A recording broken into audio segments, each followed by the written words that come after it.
Hiya guys, I'm Mark, this is Celtic Crossbows, and tonight we're going to be doing the tuning trigger from Dan of Spray Paint on the OP360 Mankung.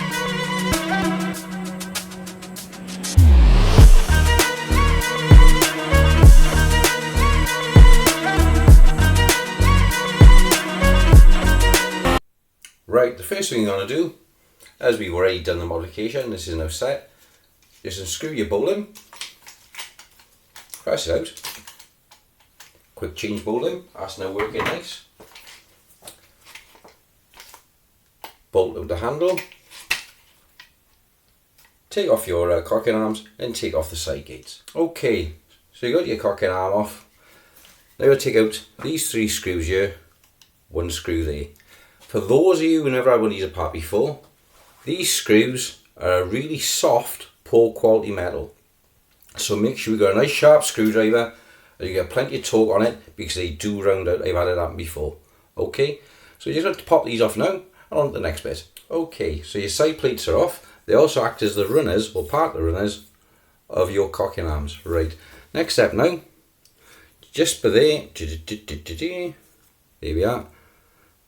Little drift there, you push that out with an Allen key, just tap it through, and the same with this one here, is just a pin going through, you just drive them through, screwing a spring in the top. Your trigger's out, you're now completely stripped, you can check this to one side. If we have a look at this now, for the first time, we can do a direct comparison now between the Steamboat trigger system and that from Dani's Spray Paint. So this is your original design trigger unit from Mankung, virtually identical to one originally designed by Barnett back in the 1980s. So this little detent here, you got your spring there, your pivot, and as you pull the trigger, this little cam comes up on the rear and pushes the string up off the breech. Okay, so this is out a Mankung, this one's out an OP360, and as you can see, they are absolutely 100% identical. Okay, so now what we're going to look at is Steamboat versus the Spray Paint trigger unit.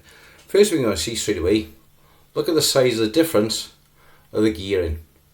The Steamboat has a much finer design gearing on there, and this is your spring retainer there, this is your spring retainer there. So that locates in there like such. So I do a direct comparison. So if that's your gearing, that's your gearing. I'll put that behind.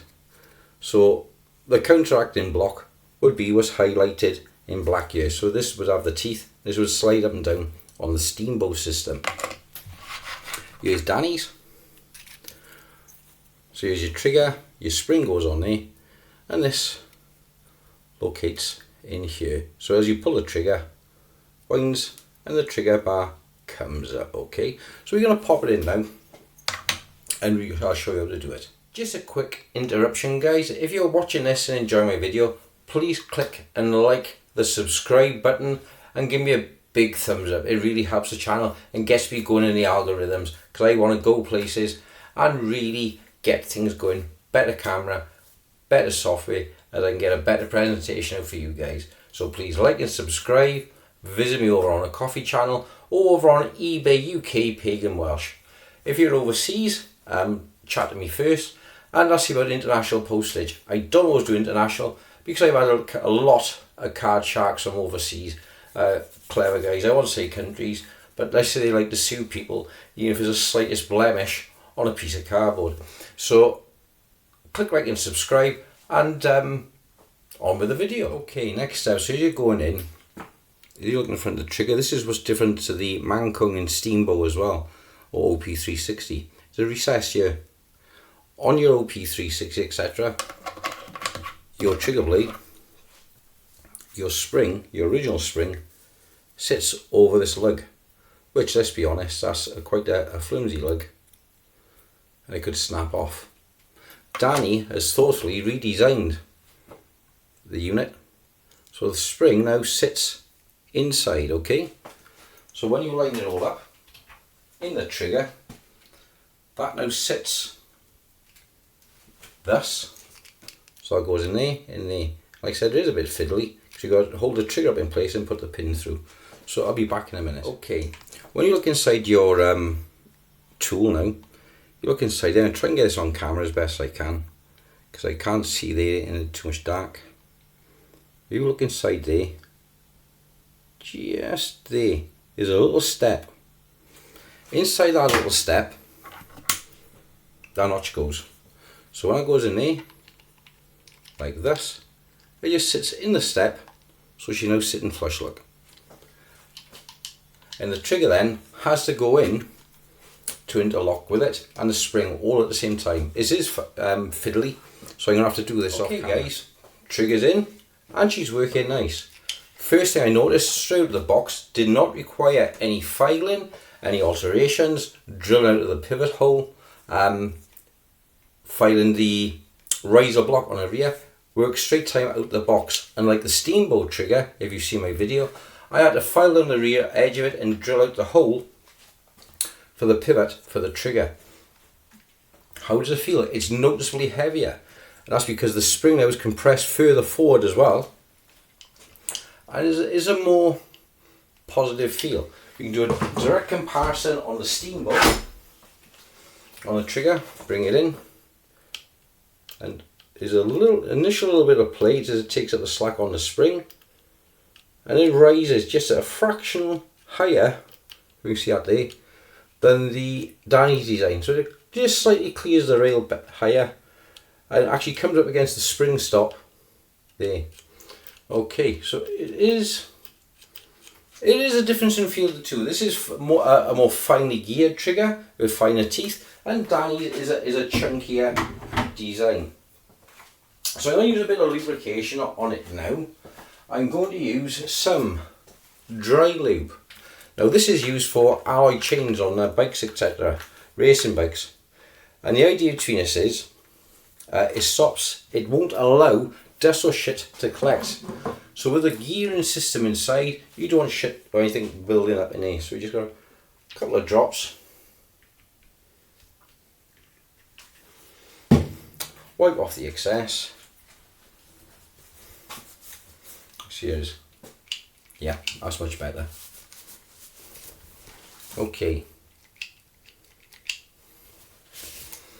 So that's the trigger fitted. Now, it's up to you if you want to fit the safety catch. I'm not, because I'm fitting the magazine. And if you can fit in the magazine, what do you need a safety catch for? Okay guys, we're just going to assemble this and see how she is. Okay guys, so here she is. Just knobbing the bowline in. So you're going to stretch the string, just push it over the back. Down she goes. Tighten your nut. And there she is. So as you get your limb change, string off. It just takes a matter of seconds. You don't have to de-string the bow every time you want to work on it. This is a fantastic system. Now, next video, we're going to be looking at the magazine, okay? So I ain't going to fire this yet, but I can assure you that is working absolutely perfect. And she comes exactly level with the rail, unlike the steamboat, which actually clears the rail, and it is a really, really nice feel of the trigger. So that's it for this one. And now we're at OP360, well on the way to being tuned up. I have two spare Alligator chassis at the moment. This one I'm using for the series of videos. Afterwards, this chassis, complete with the cutouts and modifications, will be available on my Ko-fi page. Okay, obviously the doesn't come with the bow limbs, it'll just be the chassis, so you can use your own chassis then to do it. I'd probably say 20 quid, something like that, just for the base chassis. Okay, trigger is going to be around about 20-25 pounds, and 25 pounds I've set on the adapter kit. I am waiting for new bow limbs to come in from Mankung.